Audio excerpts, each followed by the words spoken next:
Okay, welcome back to the Founders Table. This is where we sit down with leaders who are shaping industries and driving meaningful change. Today, I'm joined by Amy Yoder, CEO of Global Crop Solutions and one of the most respected voices in modern agriculture. As a sixth generation farmer from Michigan, Amy has spent over 3 decades leading innovation across agribusiness, from fertilizer, crop technology to sustainability and soil health. She's guided teams and companies that help farmers improve their profitability while protecting the land for future generations, which I think is amazing.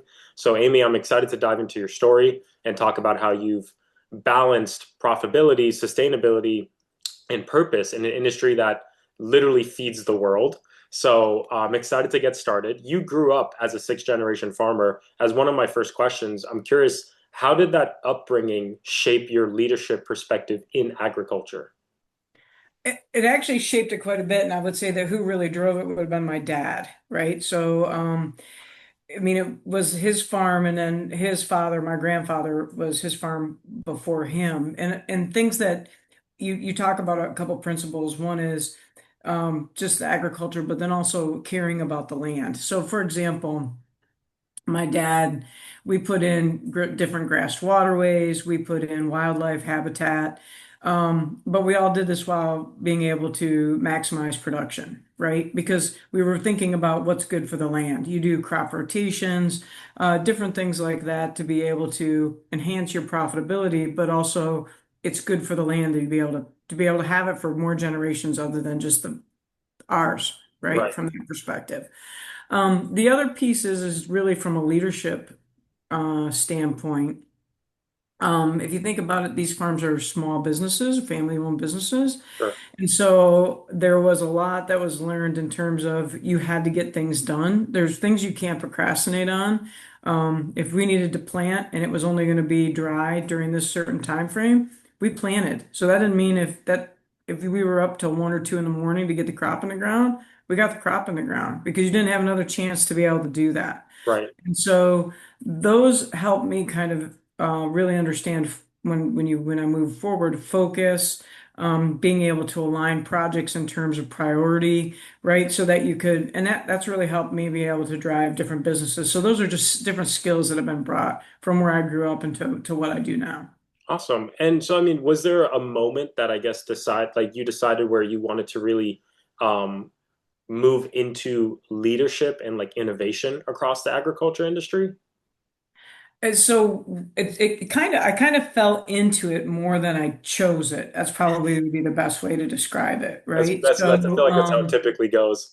and that's when people always are like, "Oh, did you choose this?" And I'm like, "No, I didn't really have this burning desire. It just was more that it fell into it, and my skill set fit really well, and I enjoy it." So, when I was starting out, I started out working for a company, DuPont Chemical, actually, and it was very structured. And I wanted to continue to move on and move into different leadership roles. And what was interesting to me is the leadership roles that were available to me at the time always had to do something around innovation, something new, creating something. And a lot of people are afraid to do that because you've never done it before. There is nothing there, right? There's no precedent. And so what I found is I took those because I wanted the leadership role. And then I was very successful with those, and that really taught me that it's a skill set I like. I like when it's a bit of a blank canvas, and then I can take what might be a technology that we don't really understand, and then really start to break it down into something understandable that we can actually market, sell, and move forward with. Gotcha. So. Okay. So, I mean, with your career path, right? So you've worked in everything from startups to global enterprises. Would you say there's like a lesson that stayed true through every stage of your career, or have you noticed more of like adaptation with the lessons? Um, there's certain things that kind of stay true. How I've ended up in all the different roles really comes back down to a skill set that I think has really been developed through these roles. If that makes any sense. Mm. Um, so you're right. I've done a whole lot. The underlying theme of all the roles has really been creativity, really being able to take something that no one can see as being successful and turning it into something successful. So that's really been the underlying theme. So on the big multi corporations that I've had, a lot of those have been, I call them fixer-uppers. I've gotten divisions or companies that have lost their way. And so when I first got into them, entities would say, look, I just need you to kind of help us turn it around, right? And so it was being able to prioritize the projects, find what actually made them unique in the marketplace, and then be able to structure it properly so that you could actually sell it, Right. right? Sell the product, meaning. Right. And and that's the same as a startup. So in the startups that I've had, most of them had a technology, they just didn't know how to market it. And so it was really, once again, breaking down that technology. What are really the key value points that you want to be able to communicate to whoever's going to buy it or use it? Mm. Why is it different? Why do you need it? Why does it make a difference? And then clearly being able to outline how you're going to get it to market, how you're and the pieces that are the platform. The unique thing about startups is that you have to create everything. So that for me was a learning, like a real learning. Like you think that there's a structure, there's nothing there. So you have to create everything from how you're going to pay the bills and a PO system, Right. right? And those are things you just don't normally think about. How you're going to transport it, how you're going to package it, all of those kind of things. When you are a bigger company, you're kind of fixing, that's all there, and you can use that as kind of the backbone, and then tweak it so it's better, but you're not creating it from scratch. Mm. So things I learned from doing the turnarounds were how to build good structures for these startups so that you could grow into whatever you did. You didn't over-engineer them early, but you gave them the capacity to be able to put a baseline together and then be able to grow. Right. So you sound, I mean, with the whole process that you have, you sound very like you love doing that process, right? I do that. That's a fun part, I think. Do you like the startup side of it more or the big corporation? Since like obviously one requires more elbow grease. Like, are you more in the startup side or are you more like I'll take the corporation side if you had to like pick between one of the two? So you're gonna laugh. Where I like now is I actually like the startup side, and the reason I do is because you can move so much faster, Fair. right? So when you're in the corporate side, even though you're charged with a certain amount, there's still a certain amount that you have to work through all the different functions and all the pieces, depending on the corporation, right? And that just takes a little bit longer. In the startup, you really can go from ideation to action very, very quickly. Okay. And so that to me is just a lot more fun at this stage in the game. So if you look at the current entity that I run today, Global Crop Solutions, it was actually a piece of a much bigger company called Farmers Business Network.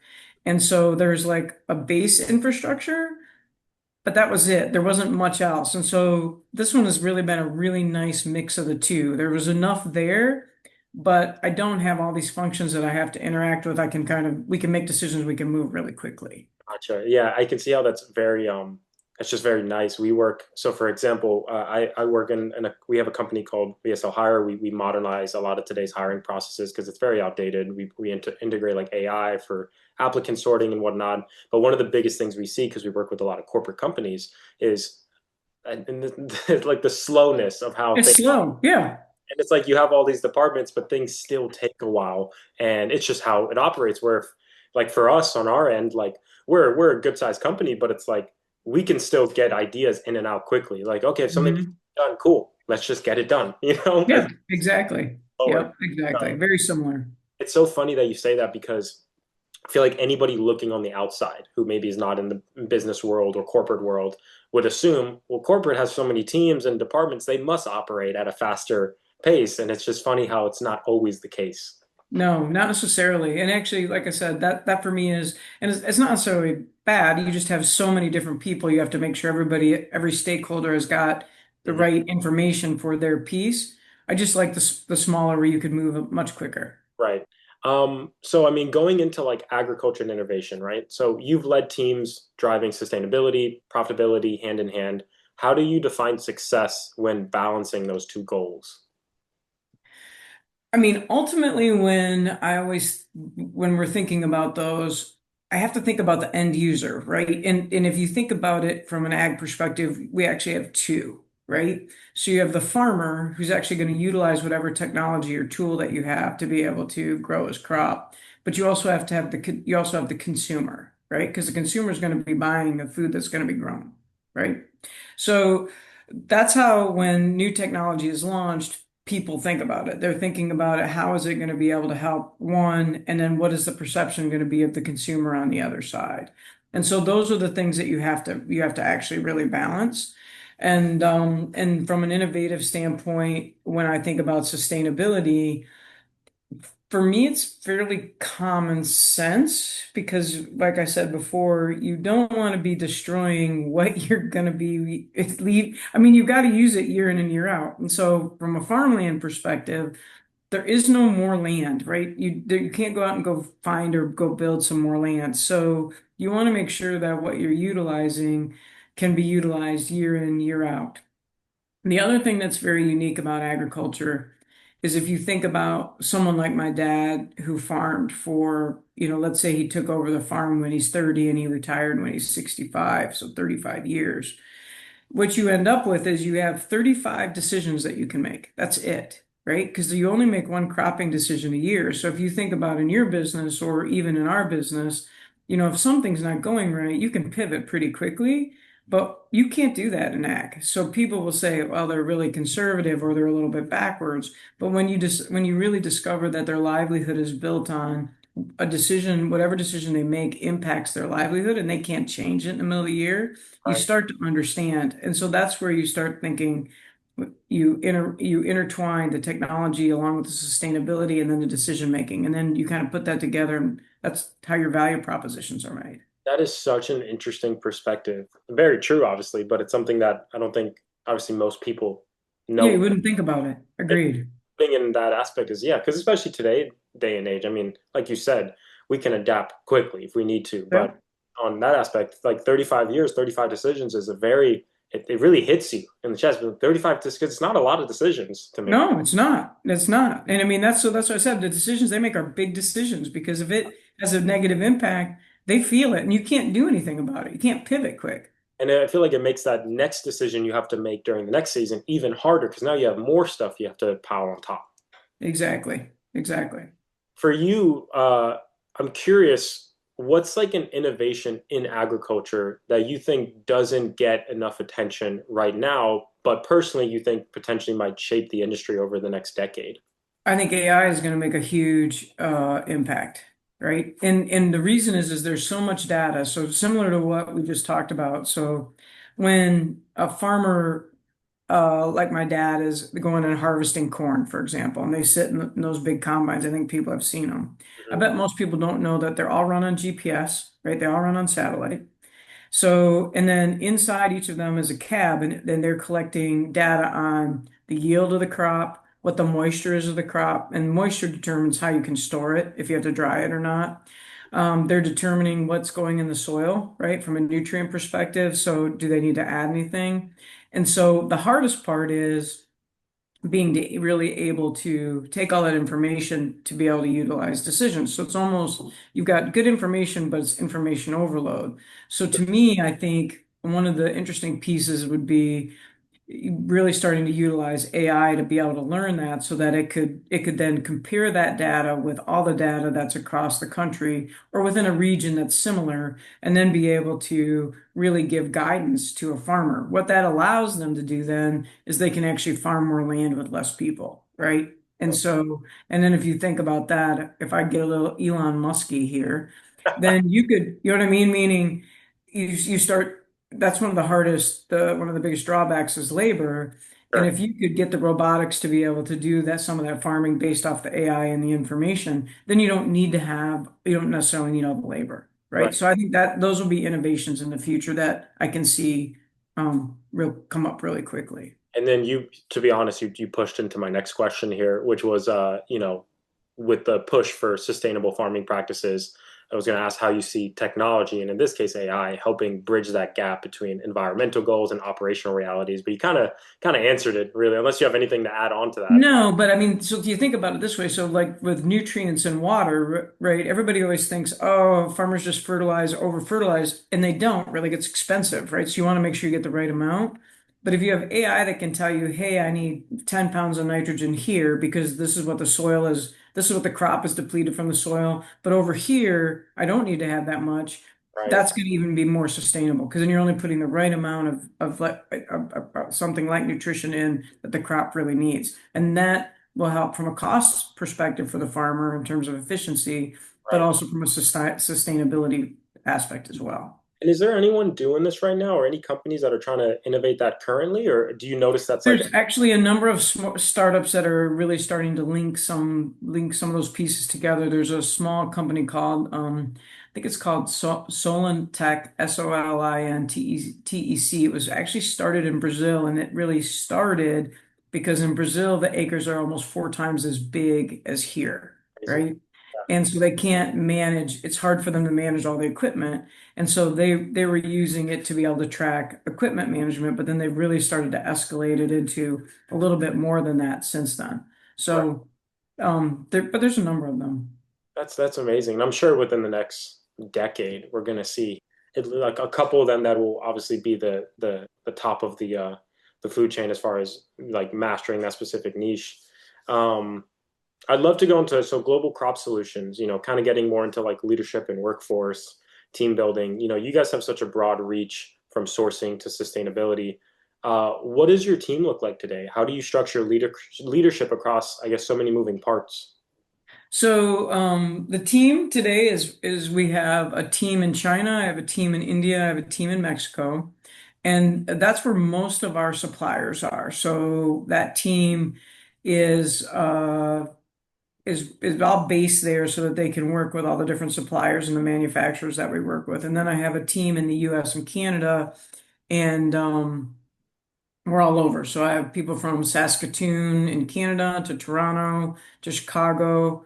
I sit in Florida. And so we actually operate virtually, which is really interesting, right? So and everybody always asks, how do you kind of do that? And the key is that I have the right mix of very like-minded people, meaning they're all self-starters, right? They are very good at getting done what they say they're going to do. And because of that, we literally meet in the beginning of the week. We lay out specific tasks that we need to fulfill, and then everybody just checks in periodically, but we can get things done. And so when you think about it, and we're not a huge company, we're a little over $200 million, but we do that with 10 people. That's incredible. That's very, very cool. So I mean, for global crop solutions, I guess for anybody listening that may not know you guys at full scale, can you kind of give an idea of who you guys serve, the mission behind it, whatnot? Yeah. So the mission behind it is actually to be, I always call it the invisible partner that nobody sees, right? And so what we do is we hold all the registrations and we do the manufacturing or the tolling. We kind of put the pieces together here in the US. And then we supply the retailers that farmers buy from. So when they go to buy different crop protection or there's different nutrition agents that they'll add, different things like that. We supply those, but we supply them to other companies, so it'd be maybe under different brands, won't necessarily be under our brand name. But what we do is we work with suppliers to source quality products. We work with so everything is sourced. All the main active ingredients are sourced usually overseas because they have the natural resources there to be able to make them. And then they're shipped over, and then we kind of put them together here is probably the best way to describe it. So we told them here, and then we'll put them in the packages that the customer wants and ship it from that perspective. So that's what we do. And so, I mean, I'll admit, agriculture isn't an industry I'm very familiar with in terms of like staffing or workforce and whatnot. Right. And you guys have like a team of 10, but as far as, I guess for anyone listening who's trying to get a broader picture of it, when you mention like putting it together and whatnot, do you have or companies or other people that are like doing that as well? Like when it comes to, do you guys hire often? Do you see it as like a long tenured workforce? I guess some more It perspective on. is a long tenured workforce because you need to have people that, I mean, the people that I have all got at least 15 to 16 years experience, right? So which is allows us to be a group of 10, Right. right? And there are places that we will expand. So, for example, if you think about it, I've got the team that deals with the suppliers. But what I have here is a bit of an engineering team that makes sure the quality specs are right. And then the manufacturing groups that put the products together, they understand that because there's very distinct recipes on how these products are made. And so they have to have the analytical chemistry backgrounds to be able to do that, right? So, and but I don't need a lot of them. So what I want is good people that are willing to work and not afraid about being flexible and we kind of do it that way. Then from a supply chain standpoint, I have an individual that works with the teams in China, India, and Mexico, and they kind of arrange what the product comes in and when. So I call them like they're a master scheduler, right? So they can get all those pieces in. I have someone that manages all our international freight, right? So and they manage everything from rail to big barges to 3PLs that truck internally within the US or Canada. So it just is, it's 10 very highly skilled people that know their jobs. I love that. So it's like, it's essentially like, it's just leaders. Like you have a team full of leadership, essentially. Basically. Yep. That's amazing because I feel like most people, when they look at this from like an outside perspective, which is where most people are always going to look at it from, um, most people would probably assume that, you have like 500 employees, maybe that much, but like They hundreds. would. No, they think we have 150. Yeah, but you don't need that many. But what that allows us to do is be really efficient and cost effective. And there'll be things that we'll add as we go forward. Like there'll be some administrative roles that we'll need to add as we go forward. But if we do this properly, we shouldn't really need to have much more than 25 to 30 people as we go forward. That's amazing. And again, I think it's a testament to great leadership because as you know, I'm in workforce and everything and hiring. So it's like I think one of the biggest things that obviously leads to the success of a company is having quality people in your team. You can't do something on your own. You have to No. have people who come in who know what they're doing and let them shine at the position to be able to grow. So I love that you guys are essentially doing that. And 10 people is it's amazing. That's the highlight of this episode for me right now, hearing that. That's amazing. Yeah, So I like it too. I mean, and like I said, it's fun. And literally, right before this podcast, I was on the phone with my master scheduler, right? And we just let this it's just really fun. It's a fun group of people to work with, right? Everyone's got the same mission, we got the same vision on what we want to get done. And it's easy to put the priorities together and it's just such an effective team. It's just a fun group. I guess I'm more so this is kind of like a spontaneous question. I guess from for anyone listening that maybe they're in parallel industries or maybe they want to do something similar, how do you go about, I guess, getting these like contracts? Not with the team, but I guess with With the business. customer. Correct. hmm I mean, so part of it is just having been in the industry for a long time frame.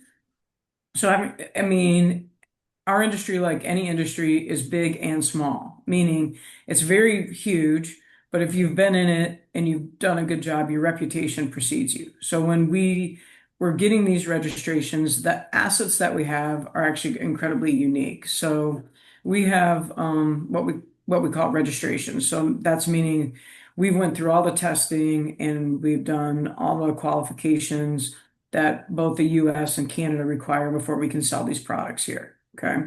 And that's very important. And it's also quite hard to get. So we have over 250 registrations, which allow us a lot of flexibility. And so having that asset, and that's what I consider them as assets, really allows us to set ourselves apart from other people that do something similar from us. Because many people maybe have five or they have 10 or they have 20. We have a much broader group. And so then having that, the way that we go to market is we don't try and dictate. We try and really work with each customer as a partnership.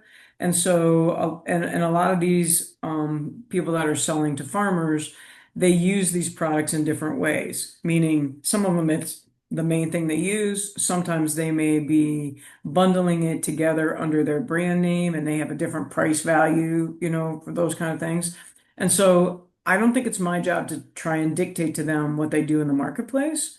My job is to help them do it profitably. And so I really try and spend some time and sit and listen and learn to what they want to do, and then try and work with the different aspects that we have, and give them the tools to be able to make what they want to do come true, for lack of a better term. Gotcha. So you almost initially start out, or not start out, but like your first phase is almost like a consultant in a sense. Exactly. That's actually a really great analogy for people that may not understand it, but that's pretty much what it is.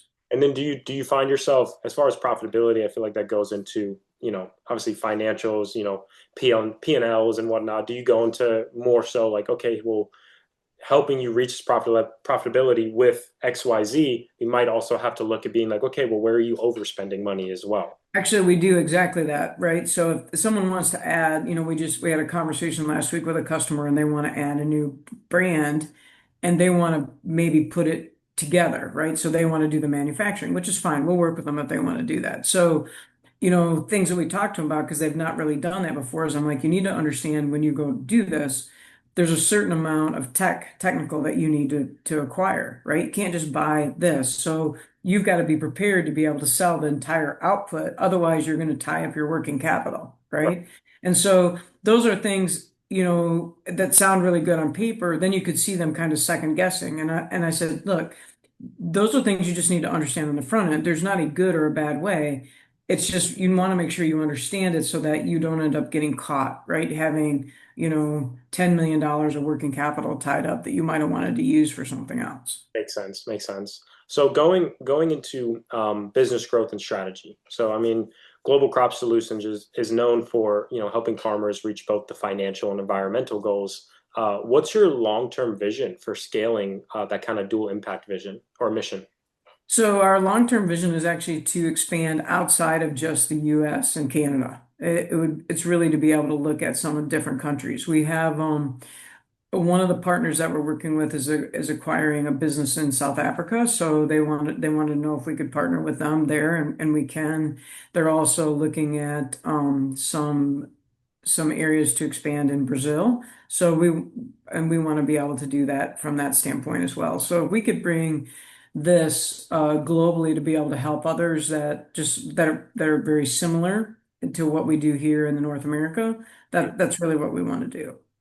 And I'm curious more on your perspective of this too, because you've led, several turnarounds and growth stories. What's, I guess, the first thing you'd evaluate when you're stepping into a new company or leadership role? And in terms of somebody on on how they're expanding, is that what you're asking? Because obviously, with your expertise and the different executive roles you've been into, like when you step into a new role, for example, like Global Crop Solutions, what's the first thing that you decide to look at? Who? It kind of depends on Probably what a you're. good amount of I'm them. I'm only laughing. No, I'm only laughing because I'm like kind of depends on what you're stepping into, right? If it's something you're turning around and it's bleeding or really bad, right? I'm looking at how do I stop the hemorrhaging, Gotta put a tourniquet on it. And right? So we actually can survive. And if there's something else, if it's on a growth story, then I'm thinking about how fast can we get it to grow, right? Because there's always you always want to be able to do that pretty quickly. It's all because you always have an investor base.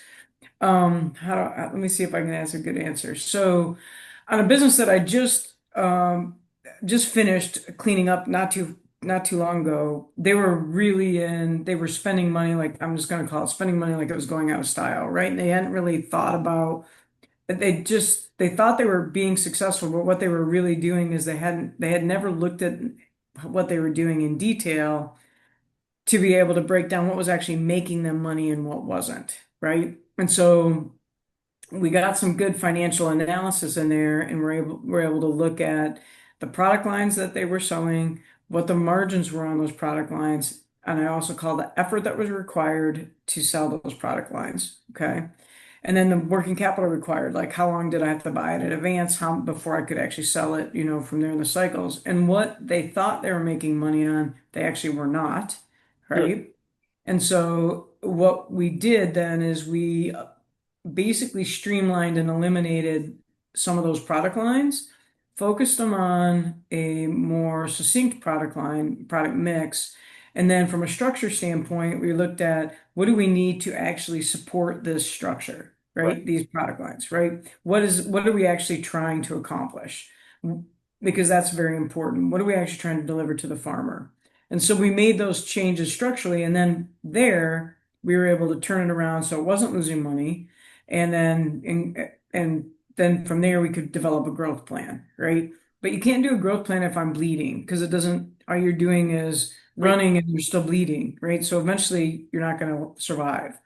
And then on GCS, when I have this piece of business and we spun it out, it has one customer and that was all they had. So what I did is and so that one customer and those 250 different assets, I can sell that all over. So what we did is we actually developed a growth strategy around how do I expand the customer base without cannibalizing my current customer, right? And Gotcha. so that's a little bit how we came into much more of a consultative sell and working with people where they want to be worked with is probably the better way to say it. And so that's so two different strategies, two different companies. Right. And one thing I want to touch on, which you mentioned a little bit earlier in your answer, was kind of phasing out what wasn't what they thought they were making money on, and then putting more effort into what's actually making money. That's one. It's interesting how that ideology bleeds into your sector and as well, because I tell people this all the time, especially when whatever business they're running, because we have a lot of friends who obviously are business owners, and I look at when they do their things, and I'm like, you're doing great, like you have great success with this specific direction you're going. Why are you taking that time away from that to put it into something that is either A, not making you as much money, but you think it will, or trying a new initiative when you could just 10 times your energy and time on that and make Exactly. more than you would on the other stuff? Exactly. Exactly. No, that's exactly it. I always call it chasing shiny new things, right? We don't need to chase shiny new things all the time. Let's get really good at where we are. And Right, then when you get really good at where you are, you actually figure out the skill base within your company that you excel at. And then you find other parallel things where you can build on that same skill base because then you're not having to reinvent something every single time, right, right? And I find that in many organizations, they actually don't do that kind of dissection so that they know what are they really, really good at, right. right? Because sometimes what you think you're really good at isn't it. Yeah, In fact, many times that's the truth. yeah, I 100% agree. So with going into one of these next questions, uh, how do you approach innovation in an industry that's both deeply traditional but also rapidly evolving? Actually, this is what's one of the most interesting dichotomies in agriculture, right? It's actually a really innovative industry. So if you think about when I grew up as a kid, right? So granted, that was 30 years ago, but in reality, you are looking at what you did technology wise. We didn't have anything like we had today Right, with the computers, right? I mean, so everything was, you still wrote on paper, all of those kind of things. And all that change, remember, they only can make 35 decisions a year. right, All that change is happened. So what you have is you have a very traditional way of thinking with 35 decisions a year, give or take. right, But if the decisions make sense, they'll make them. So one of the first things I said was labor's a big issue. So anything that could help save labor is was huge, right? So those that help make decisions even quicker. So when you're marketing to agriculture or farmers, you need to understand what are really their pinch points and their pain points. And that's how you really, if you want to get your innovation adopted quickly, it really needs to address some of those pinch or pain points. And you have to be able to clearly communicate it to them. gotcha. So, okay, so looking ahead, because I have my last couple of questions here. What's the next, um, what's next for Global Crop Solutions as you continue building momentum? I mean, as we continue to build momentum, like I said, for me, it's really expanding globally. Like I want to get into some of these other areas. That's going to be the biggest piece for us. I think we can do it with a very similar business model that we are here. And if we can do that, that really gives us a unique advantage, right? From that perspective.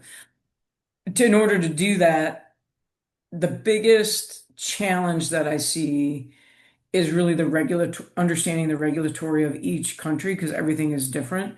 And Right. we operate in a highly regulated industry. So that's where when you ask about employees and expertise, Mhm. that's where I would spend more money to get the right employee, right? Right. Because understanding the ins and outs of the regulatory for each of those countries is going to be key. Right. And so that would be the biggest challenge. But that's what I look at for me. And is that something that's, I mean, so weird to say this as we near 2026, at the end of 2025, felt like the year just started.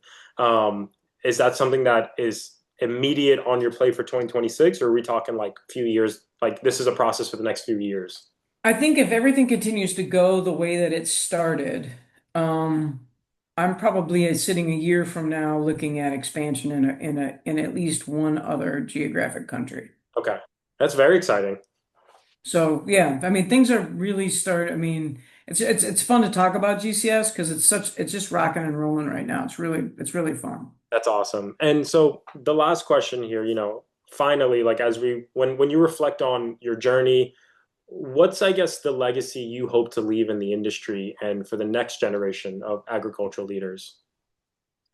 I hope the legacy that I leave is a bit of a can-do attitude, right? That we can actually get these solutions and we can actually find the answers that we want to seek.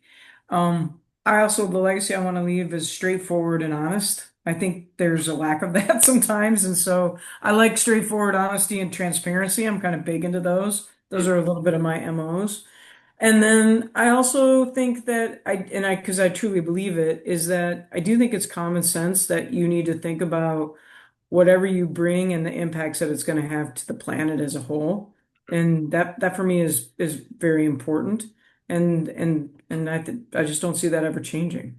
Right. And then I really agree on the transparency, honesty, the authenticity. I feel like we have a big lack of that. It's just with how the nature of social media and the internet is. That's what I was going to say. I think social media has created these fake personas, and you can't get you. It's really hard to get things done when you can't get to the real person, right? Or the real, or what's really behind it, I guess. It's like social media has done such a great job at connecting all of us, but there's such a wealth of like knowledge, but also like a wealth of nonsense that's on social media. And it's like it's almost become theoretically impossible to dissect one from the other online, and you only get to do that just face to face. Exactly. No, that's true. That's exactly right.